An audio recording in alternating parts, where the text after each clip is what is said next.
Y bueno, Te presento, Sergio, la si vez quieres. anterior que una falacia es un argumento que tiene la apariencia de corrección, pero que en realidad no es correcto, solo tiene ¿qué hago? Permítanme un momento. No, es que no veo.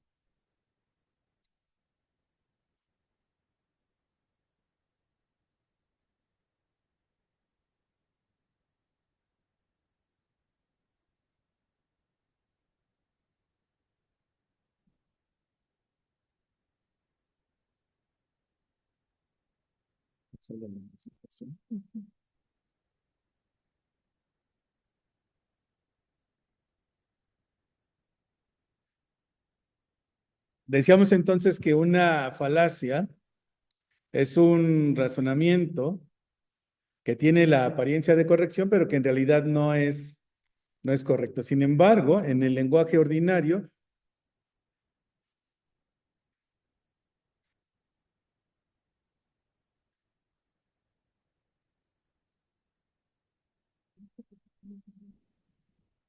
¿están viendo bien la pantalla? ¿Se ve completa? Sí, Sergio. Sí, se ve completa.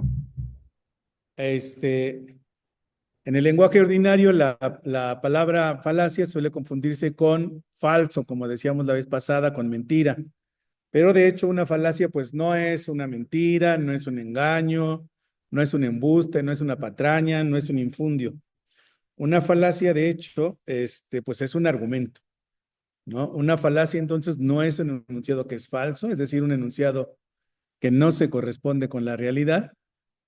Eso es una falsedad, una mentira en todo caso. Entonces, cuando decimos que es un argumento incorrecto, pero no es un simple argumento incorrecto, ¿no? Una falacia, entonces, es un argumento inválido, pero que además tiene la apariencia de corrección y por ende mueve a su aceptación. Es decir, hay un razonamiento en el cual las premisas no sostienen suficientemente a la conclusión, sin embargo, pareciera que sí lo hacen y por eso mueven engaño. La apariencia de corrección de un argumento suele provenir de el contenido del argumento o de que a veces mueve a las emociones o a los sentimientos y hacen que la gente acepte como correcta una conclusión que no se sigue de las premisas. Por ejemplo, ah, si tenemos un argumento, un silogismo típico que dijera todo árbol es verde, el olmo es verde, por lo tanto el olmo es un árbol, pues resulta que suena bastante bien. Si todos los árboles son verdes y el olmo es verde, pues el olmo es un árbol y suena bien. De hecho, la conclusión es verdadera. Sin embargo, del hecho de que todo árbol sea verde, pues se sigue que todo aquello que sea árbol es verde, pero no se sigue que todo aquello que sea verde es un árbol. Y por ende, este argumento, que es un argumento inválido, que parece que es válido, podemos considerarlo una falacia. Porque un argumento que es inválido y que evidentemente es inválido, pues no podemos considerarlo una falacia, ¿no? Si yo dijera que en virtud de que hoy es viernes, entonces se sigue que va a llover, pues es un argumento evidentemente incorrecto, no engaña a nadie, por lo tanto, no es una falacia. Otro ejemplo que les puse aquí es si estudio, entonces apruebo. Es así que aprobé, luego entonces estudié.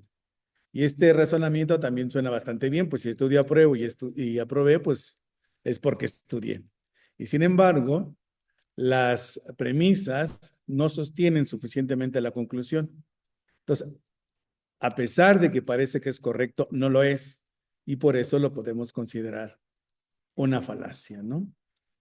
El otro ejemplo es, si hoy es viernes, entonces mañana será sábado. Mañana será sábado, por lo tanto, hoy es viernes, suena perfectamente razonable, suena bastante bien, y sin embargo formalmente es un argumento inválido. Incluso otra vez la conclusión es verdadera. Si mañana es sábado, pues hoy es viernes, eso es verdad. Y sin embargo, las premisas, tal como están ordenadas, no sostienen de manera lógica a la conclusión. Ese argumento tiene una forma inválida y a pesar de que suena bastante bien, pues es un argumento inválido que nos engaña y que por lo tanto podemos considerarlo como una falacia. Ahora bien, el estudio de las falacias viene desde Aristóteles. Aristóteles escribió un texto que se llama Sobre las refutaciones sofísticas y es un texto que estuvo perdido durante mucho tiempo, se recuperó hasta el siglo XII. Y desde entonces, nos dice Hamblin en este texto fundamental, Falacias, ha sido el tema de las falacias parte de cualquier curso de lógica que se enseñaba en las escuelas medievales, ¿no? Era parte del curso de lógica. La lógica formaba parte del trivium. Si recuerdan, el trivium es la lógica, la retórica y la gramática, que junto con el quadrivium formaban las artes liberales que se enseñaban en las escuelas medievales. De tal manera que cualquier persona culta, digamos, de la época, tenía conocimientos sobre las falacias, ¿no? De hecho, Hamlin cuenta una anécdota por ahí de que en virtud de que era parte de los temarios de lógica o dialéctica, como también se le llamaba, de las universidades, pues muchos sacerdotes, obispos, incluso un papa escribieron algunos tratados sobre las falacias.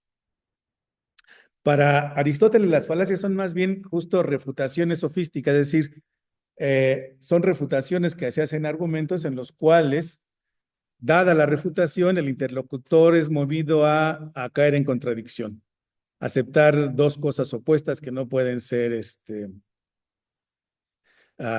aceptables al mismo tiempo y por ende habrá caído en contradicción y el sofista pensará que entonces ha refutado la argumentación de su interlocutor. Dice Aristóteles que los fines de quien intenta ganar una discusión, pues son entre ellos hacer que el oponente caiga en discusión, hacerlo parlotear, simplemente dejarlo sin palabras, pero eso no es en sentido estricto una argumentación, digamos, seria, ¿no? A partir de este texto de Aristóteles, ha habido una tradición del estudio de las falacias que se basa en el listado que Aristóteles nos propone en las refutaciones sofísticas. Y agregando algunas o quitando otras, ¿no? Por ejemplo, en el texto de Aristóteles, en las refutaciones sofísticas, están la división entre falacias formales y no formales, que es una distinción más moderna. Y lo que hace Aristóteles es distinguir las falacias indictione de las falacias extradictione. Las falacias indictione son aquellas que están en función de la expresión, es decir, tienen que ver con el significado y la sintaxis de las palabras. Y digamos, en el tratamiento estándar que se ha hecho de las falacias, se les conoce como falacias de ambigüedad. Y las falacias extradictione, que son las falacias al margen de la expresión, es decir, son falacias cuyas premisas no son atinentes para soportar a la conclusión. En lo que llamamos el tratamiento estándar de las falacias, se les conoce como falacias de atinencia. Y esa es la primera clasificación que hicimos. En la sesión anterior hablamos de las falacias formales. Revisamos 4 tipos de falacias. Y ahora vamos a las no formales. Y decíamos hace un momento, en las falacias formales, Aristóteles tiene una lista de 13 falacias, a las cuales se han añadido otras en los manuales modernos de lógica que incluyen el tema de las falacias, se incluyen otras a las que se le han puesto nombres latinos y que vamos a revisar un poco más adelante. Entonces, de acuerdo con la lista de Aristóteles en las refutaciones sofísticas, hay algo que él llama homonimia, y que en los tratados manuales se conoce como equívoco, ¿no? Y esta falacia se produce cuando en un argumento se usa una palabra con dos significados distintos dentro del mismo argumento, lo que hace que se produzca una conclusión equivocada, ¿no? Un ejemplo bastante común que aparece en muchos textos, incluso desde la Edad Media, de acuerdo con la definición que dimos al principio, pues de hecho no es propiamente una falacia, porque el ejemplo es todo lo que corre tiene pies, el río corre, por lo tanto el río tiene pies, pero ese argumento que es evidentemente inválido, no podríamos considerarlo una falacia en sentido estricto, puesto que evidentemente si hay un equívoco, hay una homonimia, como le llama Aristóteles en correr, es decir, no es lo mismo el río que se desliza sobre un cauce a una persona que mueve sus pies rápidamente para desplazarse con cierta velocidad. Y sin embargo, nadie aceptaría la conclusión, por lo tanto, el río tiene pies. Eso hace entonces que este argumento, que si bien es inválido, pues no sea en sentido estricto una falacia, aunque se maneje en muchos textos como un ejemplo de falacia, ¿no? El que sigue, que tengo aquí en la presentación también, pues tiene sus problemas, ¿no? Todo lo natural es saludable, la tierra es natural, por lo tanto la tierra es saludable, pues ningún pediatra aceptaría que los niños coman tierra porque la tierra es natural y por lo tanto saludable. No, el tercero sí ya es un ejemplo que es inválido, pero que tiene un poco más la impresión de ser una falacia, ¿no? Todo matemático es hombre, por lo tanto todos los buenos matemáticos son buenos hombres, ¿no? Y aquí la homonimia, el equívoco, está en la palabra bueno, donde bueno es alguien que, buen hombre se refiere a moralmente correcto, mientras que buen matemático se refiere a alguien que hace bien su trabajo como matemático. Ahí sí es un argumento falaz que puede mover a engaño y por lo tanto ese sí sería en sentido estricto una falacia. El siguiente ejemplo que nos pone Aristóteles es el de la anfibología. Este, uh, una anfibología es un enunciado que puede ser interpretado de dos maneras diferentes, ¿no? Por ejemplo, no sé si han visto en zapaterías donde dice se venden zapatos zapatos de piel de niño, ¿no? Esa frase es ambigua porque puede tener dos interpretaciones diferentes, ¿no? La correcta es que los zapatos son para niños y están hechos de piel, y la interpretación incorrecta es que los zapatos están hechos de piel de niño. Aunque si usáramos la interpretación incorrecta para hacer una inferencia, pues tampoco engañaríamos a nadie, ¿no? Es decir, para que haya una falacia tenemos que tener en sentido estricto un argumento que parezca correcto, que engañe. ¿No? Por ejemplo, otra frase ambigua es no lo aceptaron en la escuela por sus prejuicios. Aquí puede ser los prejuicios de la escuela, no aceptan inmigrantes ilegales, o los prejuicios del niño que cree en la superioridad de la raza blanca y en la gran bestia rubia nietzscheana y por lo tanto no es aceptado en la escuela, ¿no? Entonces, aquí es solo un enunciado anfibológico. Para que haya un argumento falaz, tiene que haber justamente una conclusión que se derive de este enunciado que es ambiguo. En la historia antigua se cuenta que el Creso, el rey es de un reino muy rico que se dedicaba al comercio, que estaba en el Asia Menor, digamos en la esquina sur de lo que ahora es Turquía. Ahí estaba el reino de Lidia, un reino muy poderoso, era como el enclave entre el oriente y el occidente, era un reino muy rico. De hecho, de ahí viene la frase de ser tan rico como Creso, ¿no? Y entonces los persas que estaban queriendo entrar a Occidente, pues tenían que pasar por Lidia para llegar a Grecia y iban a entrar en guerra bueno, Creso podía unirse a los persas o rechazarlos. Y entonces, antes de tomar una decisión, Creso consultó al oráculo de Delfos, uno de los más famosos del mundo griego. Entonces va al oráculo de Delfos y pregunta a la Pitia qué debe hacer, si ir a la guerra o no. Y se supone que la Pitia le contestó, si Creso va a la guerra, destruirá un gran reino. Lo cual también es una frase ambigua porque se iban a enfrentar dos reinos, ¿no? Y Creso interpretó que el reino que se iba a destruir era el reino persa, entonces va a la guerra y el reino que se destruye, pues es el reino de Lidia, ¿no? Entonces aquí, evidentemente, Creso se hizo un argumento falaz basado en una frase ambigua. Si Creso va a la guerra, entonces destruyó un gran reino. Creso fue a la guerra con los persas, por lo tanto, se destruyó un gran reino, que es el reino de Lidia. Algunos teóricos como Hamlin piensan que no, que en realidad no es una falacia, porque de hecho lo que mueve a Creso a entrar a la guerra no es hacerle caso al oráculo, sino su ambición personal, ¿no? Pero bueno, quede ahí como un ejemplo de un argumento falaz por anfibología. Después Aristóteles nos presenta otros dos argumentos que están ligados, ¿no? De hecho, hay quien dice que son como las dos caras de una misma moneda, que son la composición y la división.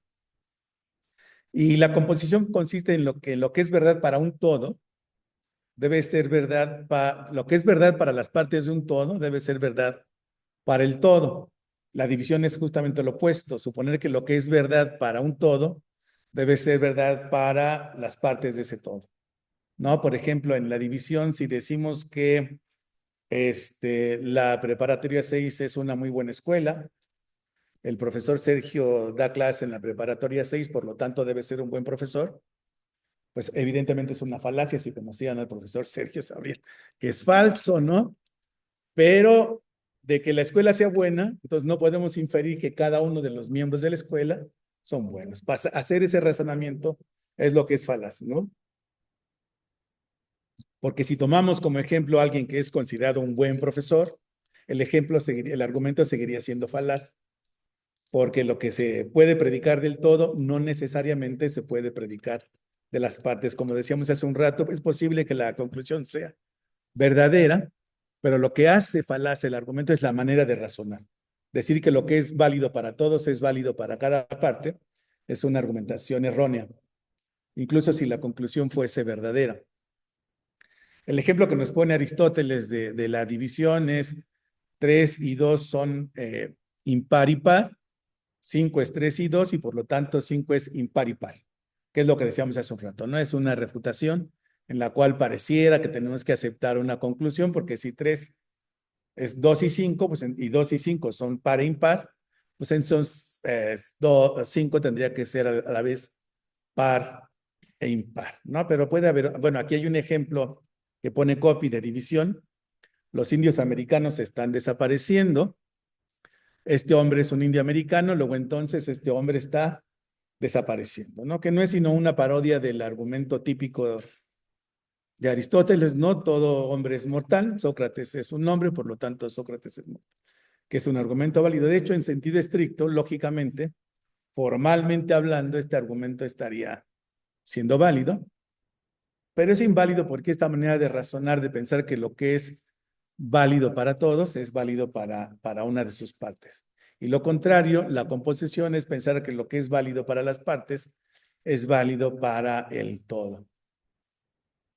De hecho, podríamos poner un ejemplo de un equipo de fútbol. Todos los 11 jugadores del equipo son buenos jugadores, luego entonces el equipo debe ser un buen equipo y no necesariamente se sigue. Podría ser el caso que el equipo, pues que no se coordinara, aunque fueran 11 buenos, todos se creen los muy, y entonces nadie jugara en equipo y el equipo fuera un equipo muy malo.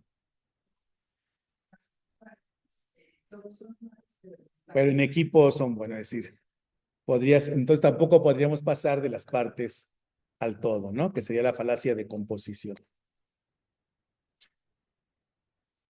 Falacias, bueno, aquí terminaron las falacias, dependientes del lenguaje, y pasaríamos ahora a las falacias que no dependen del lenguaje, que en latín se les ha llamado falacias extradictione y que en los manuales modernos de lógica se les conoce como falacias de atinencia.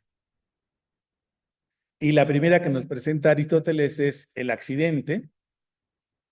Y igual que composición y división, tiene un opuesto que es el accidente inverso, que en latín se conoce como secundum quid y en español como generalización apresurada.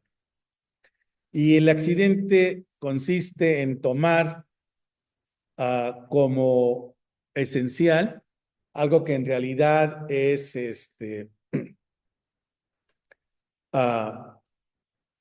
accidental, que no corresponde al todo, ¿no? El ejemplo que pone Hamlin, a mí no me parece que sea un ejemplo de, de accidente, más bien me parece, perdón, que lo pone como accidente inverso, me parece que es de accidente, que es lo que compraste ayer lo comerás hoy. Ayer compraste carne cruda, por lo tanto hoy comerás carne cruda. Si la regla general de lo que compras en el mercado, pues lo comes en tu casa, no se sigue que sea tal como lo compraste. ¿No? Esa manera de razonar otra vez es incorrecta. No puedes pasar de una regla general a un caso excepcional, que es justamente, digamos, por decirlo de manera muy simple, la excepción a la regla, ¿no? Digamos, por ejemplo, que tenemos un familiar que está, pues, agonizante, ¿no? Que tiene una enfermedad terminal muy dolorosa. Y el médico dice, bueno, pues tenemos que tratarla con sedantes muy fuertes como morfina. Y el pariente de la abuelita dice, La abuelita las dice, drogas, perdón, las drogas, causan adicción. No le pongan morfina a mi abuelita porque se va a volver adicta, ¿no? Ahí no aplica la regla de las drogas causan adicción y no deberíamos usarlas. En este caso es un caso excepcional. Y el accidente inverso consiste justamente en pasar de casos particulares a una regla general sin que esos casos particulares tengan esa característica de manera esencial, ¿no? El ejemplo más común que suelo poner a mis alumnos es si una persona ha tenido un novio que es infiel y luego otro novio que es infiel y así unos 3 o 4, y después dice, por lo tanto, todos los hombres son iguales, ¿no? Todos los hombres, pues no se sigue de 4 hombres infieles, no se sigue que todos los hombres son, a menos que ser infiel fuera una característica esencial de los hombres, y entonces sí podríamos hacer la generalización, todo hombre es infiel, ¿no? Y de hecho, pues casi cualquier generalización tiene el problema de que tiene excepciones, ¿no? El chiste es cuando pasamos de muy pocos casos de características que no son esenciales y establecemos una regla general, porque sí podemos establecer, digamos, una regla general, no sé, todos los perros ladran, ¿no? Una cosa así, pero en este caso, con esos poquitos ejemplos particulares, pues establecer una regla general, se comete la falacia de secundum quid o accidente inverso o generalización apresurada, como también se le llama. Voy un poco rápido porque quisiera terminar en tiempo, pero el documento en extenso está en el Classroom, está con mucho más detalle y espero que mejor explicado. Por si alguien lo quiere consultar, está en el Classroom. Y la siguiente que nos presenta Aristóteles es el ignoratio elenchi o ignorancia de la refutación. Y esta falacia consiste en establecer un argumento que sirve para probar algo, pero se desvía para una conclusión parecida y uno cree que ha probado su caso, ¿no? Si uno busca en internet ignoratio elenchi, va a encontrar falacias ad hominem, falacias de generalización apresurada. Por eso algunos teóricos creen que es como un cajón desastre donde cabe casi cualquier argumento inválido. Tendría por alguna razón que ser un argumento de ignorancia de la refutación.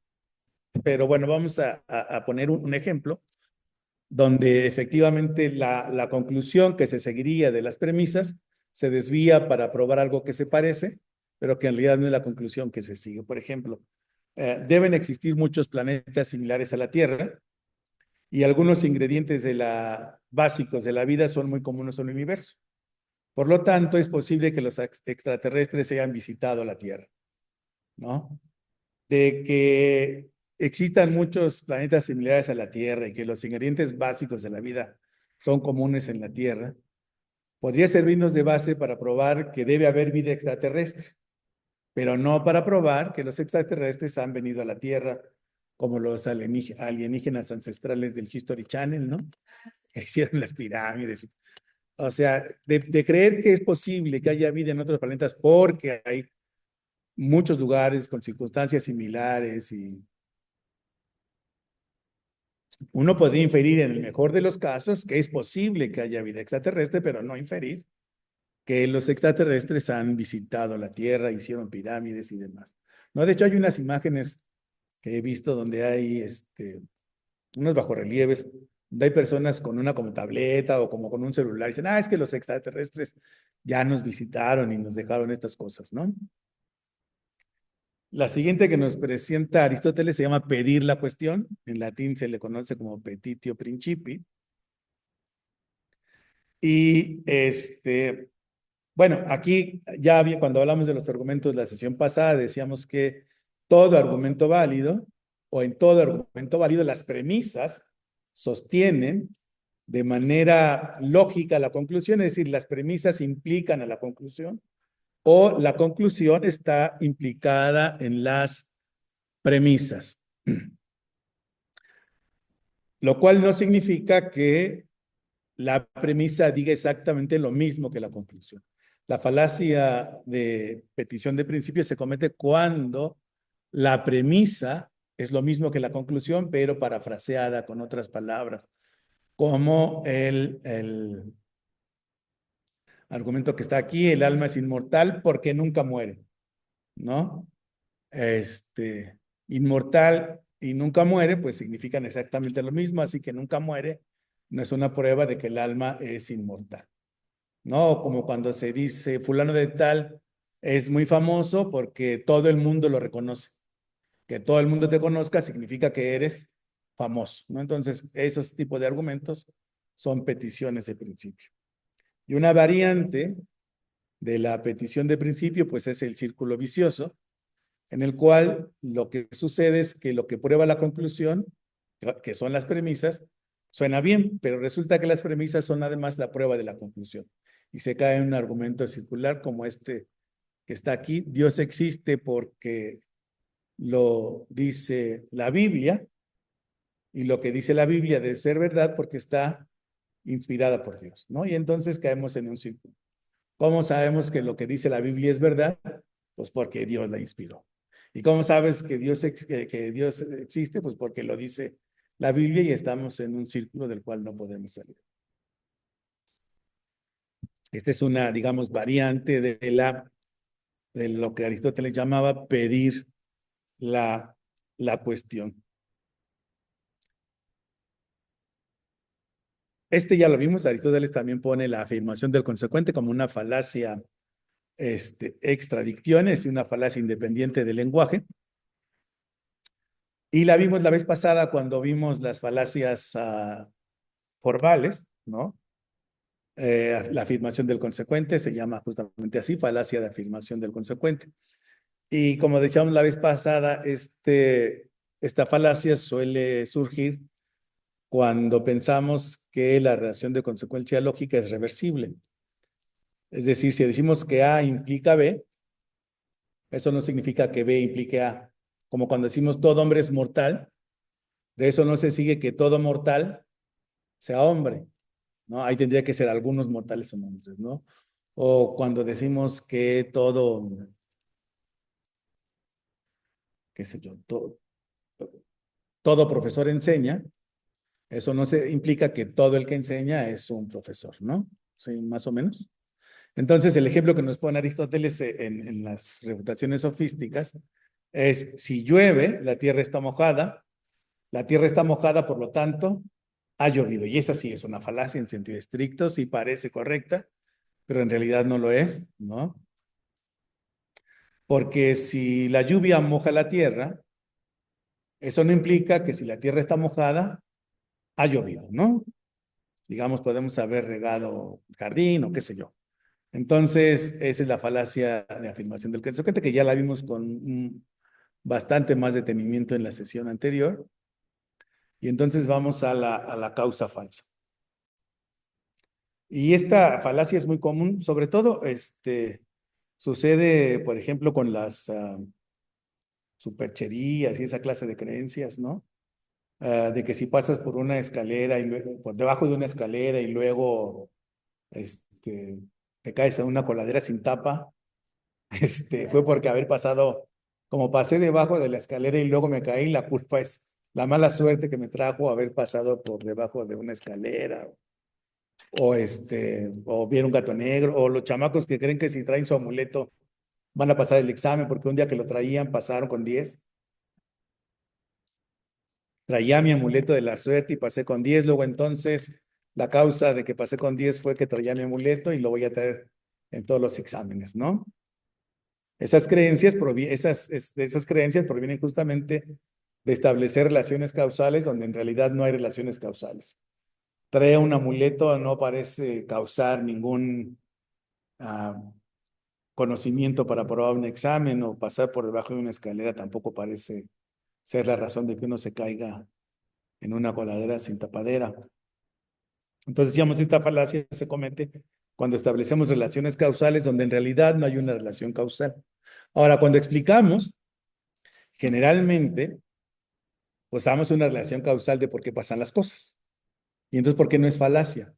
No es una falacia porque cuando explicamos algo decimos cómo y por qué el evento que ocurre primero es la causa del segundo, ¿no? Es decir, no toda explicación causal es una falacia cuando se dice cómo y por qué un evento causa al segundo, ¿no? Lo más común que ocurre cuando se comete la falacia es que un evento ocurre primero y otro ocurre después, ¿no? Y entonces inferimos incorrectamente que el primero debe ser la causa del segundo, como el ejemplo que ponemos aquí, ¿no? El sol sale después de que cante el gallo, luego entonces el gallo hace que salga el sol, ¿no? En latín esta falacia se conoce como post hoc ergo propter hoc, es decir, después de, por lo tanto, a causa de. O también, como en el primer caso, se le conoce en latín como non causa pro causa, que significa tomar como causa lo que en realidad no es una, una causa. Y sí solemos argumentar muchas veces de esta manera incorrecta, al asumir que lo que ocurre antes es causa del evento o del fenómeno que ocurre después, ¿no? Aristóteles nos presenta otro que se llama pregunta múltiple, que no suele usarse así en los manuales modernos de lógica y que se le conoce como pregunta compleja, pero es un poco distinta a la pregunta compleja de lo que Aristóteles planteaba como pregunta múltiple. Porque de acuerdo con Aristóteles, la pregunta múltiple consiste en unir dos preguntas, de manera que cuando intentas responder a una de ellas, como si fuera la respuesta para las dos preguntas, resulta que es aceptable para una pregunta, pero no para la otra, y entonces caes en contradicción, ¿no? Y el ejemplo aristotélico es, las cosas entre las que unas son buenas y otras no, son todas buenas. Si respondes que sí, entonces estarás diciendo que las cosas son buenas y al mismo tiempo son malas. Y si respondes que no, dirías que al mismo tiempo son malas y buenas. Ahí caerías en la contradicción que dice Aristóteles, que es en lo que los sofistas quieren que caigas, ¿no? Esa sería la pregunta múltiple. En cambio, el tratamiento que se le da en los manuales modernos es como una especie de pregunta capciosa que no se puede responder con un simple sí o un simple no, porque esas preguntas llevan insertas una afirmación, de manera que al responder con sí o responder con no, estás aceptando la afirmación que estaba inserta en esa pregunta, ¿no? El ejemplo que aparece en muchos lados es: ¿ha dejado de pegarle a su mujer? Si responde que sí, uno infiere falazmente que antes le pegaba, y si responde que no, uno infiere falazmente que antes le pegaba y le sigue pegando todavía, ¿no? Es más o menos como cuando los chamacos llegan a la sala de maestros y te preguntan, profesor, ¿hoy sí va a dar clase? ¿No? Entonces uno le dice que sí, y los demás profesores que están ahí dicen, hasta que da clase este cuate, ¿no? Y si dice que no, dicen, nunca da clase". Infieren falazmente a partir de una pregunta que ya lleva una afirmación, ¿no? Que es una afirmación, digamos, tramposa en la pregunta, ¿no? También, sí. Entonces, aquí la falacia no es la pregunta, ¿no?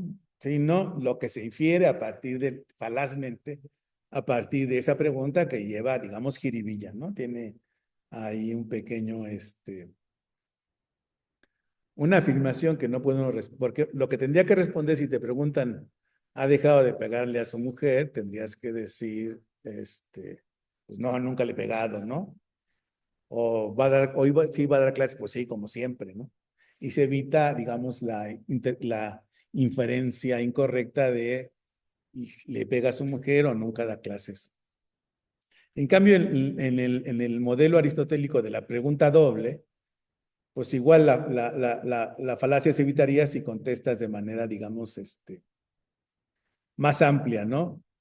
¿Son todas buenas? Bueno, pues uno podría responder, bueno, sí, unas son buenas y otras no lo son, para no caer en la contradicción de aceptar que son buenas y malas al mismo tiempo.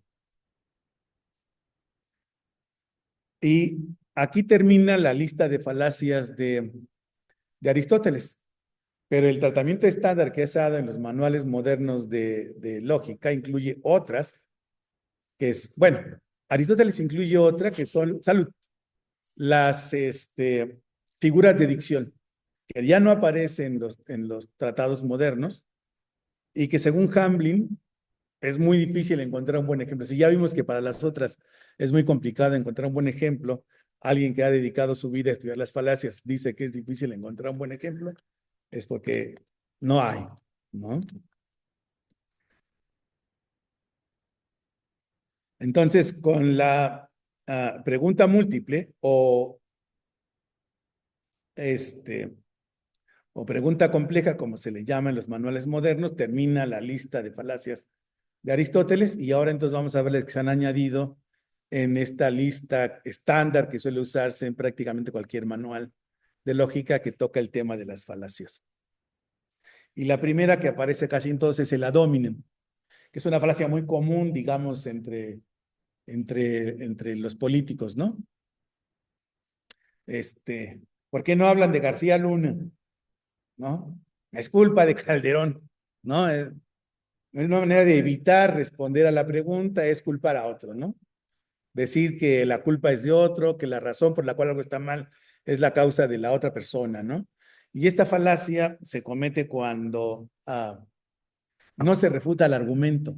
Es decir, cuando uno dialoga con otra persona, lo que está en juego son argumentos, ¿no? Dar razones de por qué sí y por qué no. Cuando refuta un argumento, puede refutarlo porque sus premisas son falsas, porque la conclusión no se sigue de las premisas. Pero cuando alguien comete la falacia ad hominem, en vez de refutar las premisas o la conclusión del otro argumento, lo que hace es atacar a la persona en virtud de ciertas características que el interlocutor considera que son negativas, ¿no? Digamos, por ejemplo, el que tenemos aquí, no confía en las autoridades educativas porque ellas solo tienen intereses políticos, ¿no? De que tengan intereses políticos no se sigue que sean incapaces, ¿no? Podría ser que sí, pero podría ser que no. Entonces, no hay una relación entre su interés político y su incapacidad para manejar las políticas educativas, ¿no? O un ejemplo, tomado de la ley y el orden, ¿no? Cuando alguien es un testigo de un crimen, el defensor del criminal o del presunto criminal dice, no podemos confiar en su testimonio porque es una persona, es un ebrio consuetudinario, luego entonces su testimonio es falso y por lo tanto mi cliente es inocente. De que la persona sea un ebrio no podemos pasar a que el asesino no sea asesino o el violador no sea violador. Entonces aquí lo que se hace es en vez de atacar los argumentos, se ataca a la persona en virtud de ciertas características que se consideran negativas y en muchos casos que ni siquiera son negativas como el sexo, la preferencia sexual, la religión, la raza, que no son negativas, pero que algunos consideran negativas y por ende criticables, ¿no? Como por ejemplo decir, si hay un choque, entonces se sigue lógicamente que la que tuvo la culpa es la mujer porque las mujeres no saben manejar, ¿no? Que no solo es un argumento falaz, es un argumento machista, ¿no? Discriminatorio, pero suele pasar. La gente suele decir muy comúnmente que o el taxista o la mujer, ¿no? Los hombres normales no tienen la culpa de los accidentes, son las mujeres y los taxistas, ¿no? Lo cual es evidente un argumento falaz, discriminatorio, ¿no?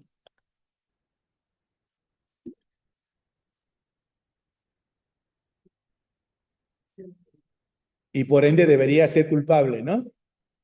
Sí, sí, sí.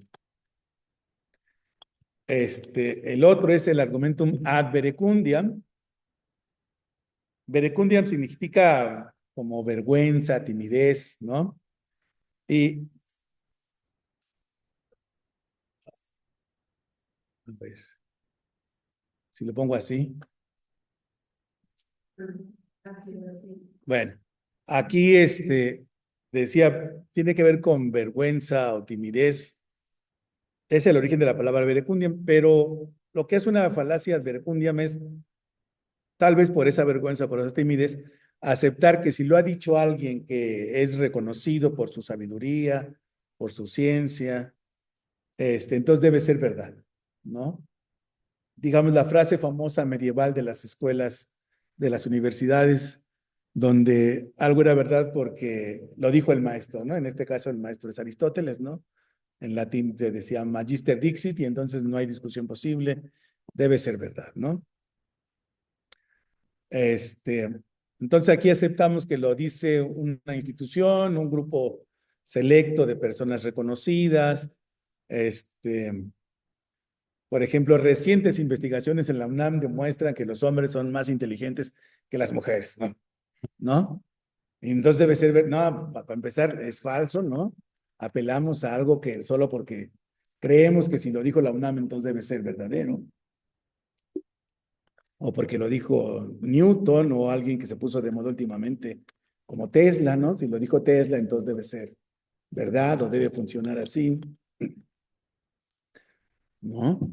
Entonces cometemos la falacia cuando aceptamos que algo debe ser verdad solo porque lo ha dicho alguien que es reconocido y sobre todo si esa persona que es reconocida está fuera de su ámbito de competencia, ¿no? Por ejemplo, decir, qué sé yo, por decir, Newton creía que la democracia era una buena forma de gobierno, luego entonces la mejor forma de gobierno es la democracia. Bueno, incluso si lo hubiera dicho Newton, que no lo creo, pero si lo hubiera dicho, pues no sería un buen argumento porque Newton es un experto en otras cosas, ¿no? Y luego pasaríamos al ad misericordiam, y aquí la falacia se comete porque no damos argumentos que sostengan una conclusión, sino apelamos a la conmiseración, a la compasión del interlocutor, diciéndole que si no acepta nuestra conclusión, entonces sufriremos consecuencias negativas, graves, que no quisiéramos padecer y está en él ayudarnos aceptando la conclusión, como seguramente pasó ayer, hoy, el jueves y el miércoles, cuando un alumno dice, profesor, no me repruebe porque si repruebo mis padres me van a regañar, me van a golpear, me van a correr de la casa, me van a poner a trabajar, luego entonces debo pasar el año. No se sigue, ¿no? O sea, no hay ninguna relación lógica entre mis papás me van a poner a trabajar, por lo tanto yo debería aprobar el curso, ¿no? O el otro ejemplo que está aquí, si me despide, mis hijos quedarán en el desamparo, por lo tanto no me puede echar del trabajo. No hay una relación lógica entre ellas, más bien se apela a los sentimientos, ¿no? A los sentimientos de piedad o de conmiseración o de pues de misericordia, ¿no? La otra persona para que acepte la conclusión, no me eche del trabajo o no me repruebe o póngame 10, ¿no? Póngame 10 porque si no me pone 10, entonces voy a perder la beca. Y si pierdo la beca ya no puedo venir a la escuela, entonces debo sacar 10. ¿Se sigue necesariamente esa conclusión de las premisas voy a perder la beca? No se sigue, ¿no? pero están apelando, digamos, a la compasión del interlocutor.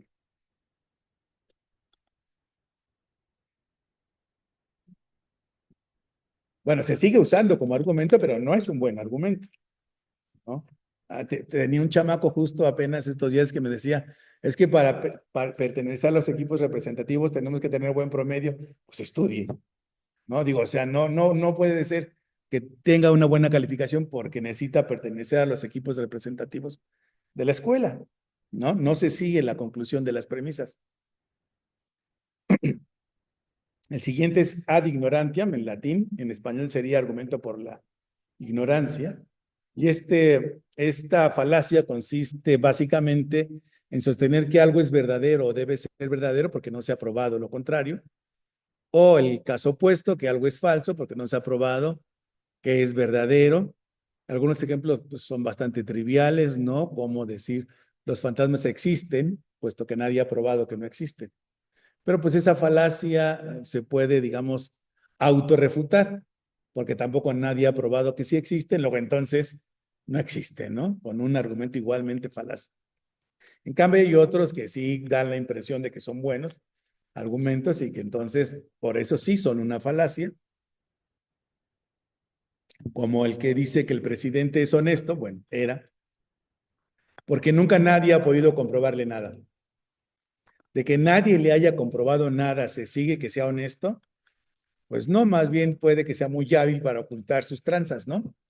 Es decir, si no le han podido comprobar que es deshonesto, de ahí no se sigue necesariamente que sí sea honesto. Y hacer esta argumentación es una falacia de apelación a la ignorancia o en latín ad ignorantiam, ¿no? Bueno, aquí hay una excepción que es un principio jurídico. Toda persona es inocente mientras no se demuestre lo contrario, ¿no? Ahí sí no hay falacia en decir, mientras no demuestren que es culpable, seguiría siendo inocente. La siguiente es la falacia ad baculum. El báculo es ese bastón que usaban para guiar, ¿no? Lo usaban los profetas, lo usan todavía los papas y los obispos como signo de poder, ¿no? De autoridad. Báculo. Ajá. Sí, sí, sí. Es un báculo, ¿no? Y que es un símbolo de autoridad, ¿no? De poder. Y entonces, aquí la falacia consiste a apelar justamente a ese poder que alguien tiene de causarnos alguna situación negativa. Y por lo tanto, salud, tendríamos que aceptar las consecuencias de su argumentación, ¿no? Es decir, que en vez de presentar buenas razones para que se acepte una conclusión, en las premisas se inserta de manera velada una amenaza, ¿no? O la amenaza de que puede ocurrir algo perjudicial, dañino, o por lo menos no agradable a la persona si no acepta la condición, ¿no? Y como les decía la vez anterior, para que haya una falacia tiene que haber una argumentación, porque no cualquier amenaza es una falacia. Les decía la vez pasada, si te dicen que le des en la combi se sube un chavo que dice, ya se la saben, el dinero o la vida, pues no está cometiendo una falacia ad baculum, es meramente un asalto, ¿no? En cambio, el ejemplo que está acá, pues sí, ya es una especie de argumento, ¿no?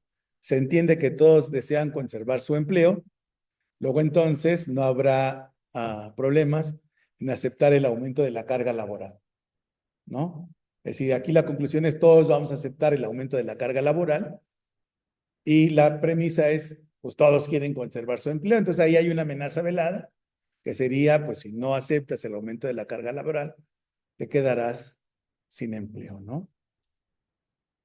O todos voten por el partido de color guinda, porque si no, pues se perderán los apoyos sociales. Luego entonces debes votar por el partido oficial para conservar tus apoyos sociales, ¿no? Es una falacia, ¿no? Que eso que decía el presidente, ya si quieren conservar los apoyos sociales, ya saben por quién votar. Es una falacia ad backward, ¿no? Es decir, de que queramos conservar los apoyos sociales, no se sigue que se da a votar por tal o cual partido, sobre todo si se supone que están en la Constitución y que no dependen de tal o cual partido. Entonces, pero bueno, Y la última, ya para terminar justo a tiempo, la última de las falacias que aparecen en este tratamiento estándar, que son las que se han añadido a la lista de 13 falacias aristotélicas, es el ad populum, ¿no? Y esta falacia consiste en suponer que algo debe ser correcto o verdadero porque todo el mundo lo hace. Si todo el mundo lo acepta, entonces está bien, ¿no? Digamos, esto lo usa, por ejemplo, la publicidad. Bueno, la publicidad cae en muchas falacias, ¿no? Por ejemplo, hace rato que hablábamos de la falacia ad verecundiam, muchas veces hacen comerciales para que compres cosas porque han sido aprobados por la ciencia. Entonces, dado que ha sido aprobado por la ciencia, entonces debes comprar este champú, ¿no? Lo cual no solo es falso, es un argumento falaz, ¿no? En cambio, en el llamado al pueblo, lo que hacen, por ejemplo, los publicistas es decir, por ejemplo, todo México es territorio Telcel. Luego entonces hay que unirse a Telcel, únete a Telcel, la red más grande del país, ¿no? Es una falacia ad verecundiam, de que todo el mundo use Telcel, pues no se sigue que yo deba usar esa. Pues ya no, maestra, ahora todo el mundo es moreno, 10 millones de afiliados. Ah, sí, sí, sí, sí. Por lo tanto, únete al PRI, sí, sería una falacia ad populum. Es decir, de que la mayoría se acepte algo como verdadero, como correcto, como bueno, no se sigue que así sea, ¿no? Durante muchos años, y en muchos lugares todavía se supone que la mujer es inferior al varón, pero de que todo el mundo lo diga, digamos, en un país islámico, no se sigue que las mujeres sean inferiores, aunque incluso las mujeres lo acepten, ¿no?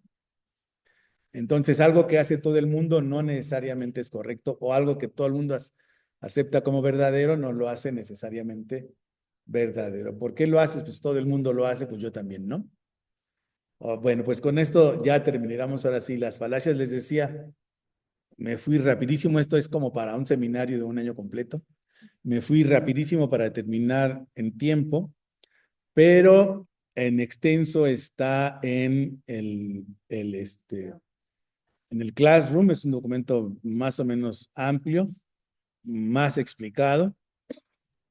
Y también en el Classroom, para los que nos acompañan en Zoom y para los que están aquí, está el formulario de asistencia para que se registren. Y no sé si hay alguna pregunta de los que están viéndonos por Zoom o aquí.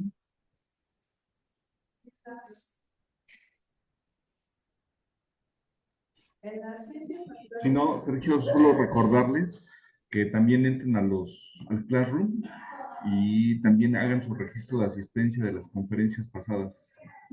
Ok. Porque ahí Sí podría haber argumentos falaces en cualquier disciplina, ¿no? Qué sé yo, por ejemplo, no es que sea falso, sino es la manera de argumentar. Si decimos cayó un meteorito y luego desaparecieron los dinosaurios, por lo tanto el meteorito es la causa, es una falacia. Por el razonamiento, no porque sea falso, puede ser verdad. No se comete la falacia y se explica cómo y por qué ese meteorito es la causa de la desaparición de los dinosaurios. Pero así decirlo, porque pasó primero esto y luego esto, entonces el primero es la causa del segundo, es un razonamiento falaz. Lo cual, decíamos hace un rato, no implica que la conclusión sea falsa. Lo que está mal es la manera como razonamos, ¿no?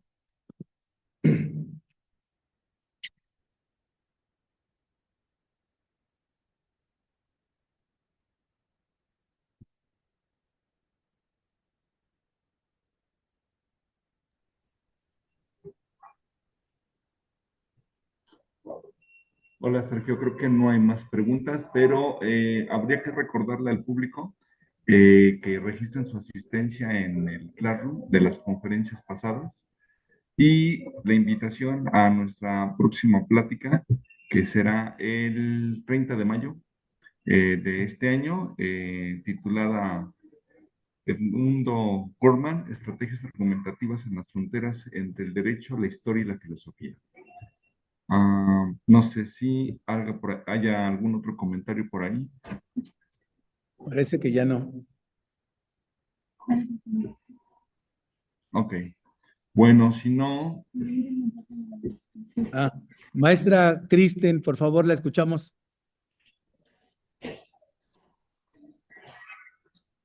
Sí, buenas tardes, buenas tardes. Es que tenía mi micrófono apagado y me dio un poco de trabajo encenderlo, pero ya aquí estoy.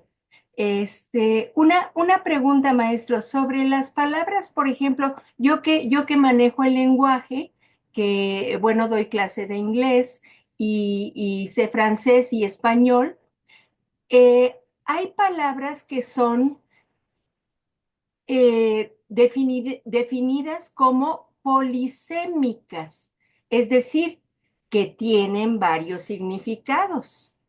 Entonces, al usar una u otra, por ejemplo, lo del agua corre, no quiere decir que estamos entrando en una falacia. Simplemente sabemos que utilizamos un diferente significado para la misma palabra. Entonces, ¿cuál sería aquí la diferencia entre falacias y las palabras polisémicas que tienen diferentes significados?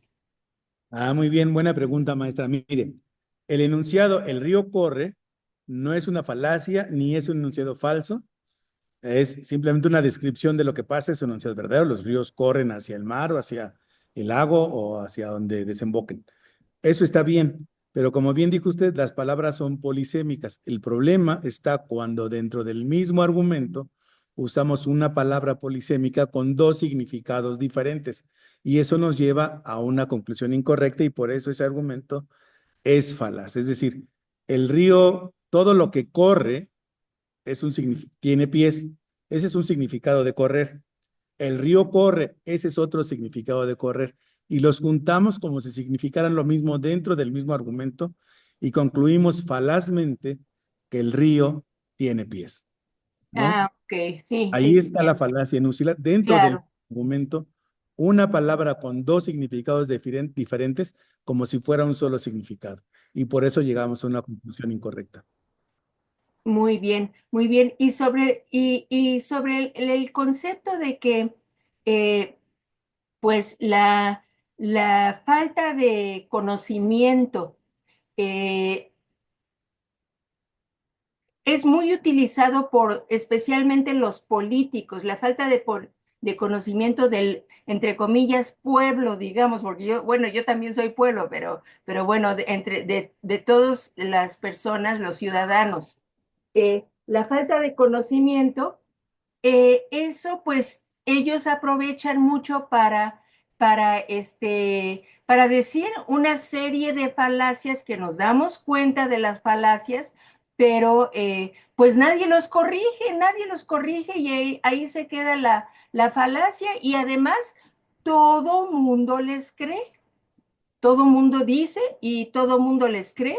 Y bueno, pues eso es realmente molesto, ¿no? Porque nos damos cuenta de lo que lo están diciendo es una falacia rotunda y se queda la falacia sin argumentar o sin aclarar, digamos, ¿no?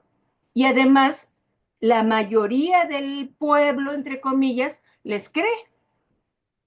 Ujú. Bueno, aquí el problema no es, ok, habíamos dicho que una falacia es una argumentación incorrecta. Entonces,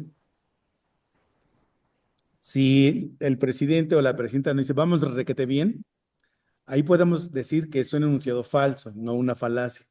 Pero cuando dicen, como suelen decir, vamos requete bien porque nuestros enemigos no han podido comprobar que la economía está mal, ahí ya se comete la falacia, ¿no? Una falacia de apelación a la ignorancia diciendo, como nadie ha probado que las cosas están mal, entonces estamos requete bien, ¿no? Ahí es donde se comete la falacia. O el otro ejemplo que le ponía, el presidente es honesto porque nadie ha podido comprobar algo deshonesto en su historia. Ese es un argumento. Y así, ¿no? Pero si solamente nos engañan con simples mentiras, esas no son falacias. Tiene que haber una argumentación en la cual la conclusión no se siga de las premisas y por ende haya un argumento incorrecto que nos engañe. Ah, ok, perfecto, maestro. Muchísimas gracias. No, gracias a usted, maestra. Bueno, pues con esto terminamos y los invitamos a nuestra próxima sesión, que será el último viernes del mes de mayo. Y supongo que esa la tendremos que hacer por Zoom porque ya no estamos ni en clases. Pero bueno, los invitamos a todos para la próxima sesión. Toda la información aparecerá en el Classroom para que estén al pendiente. Y les recordamos que se registren en el formulario que ya está en el Classroom de la sesión número 5. Muchas gracias por todo y aquí terminamos por el día de hoy. Bueno, pues gracias.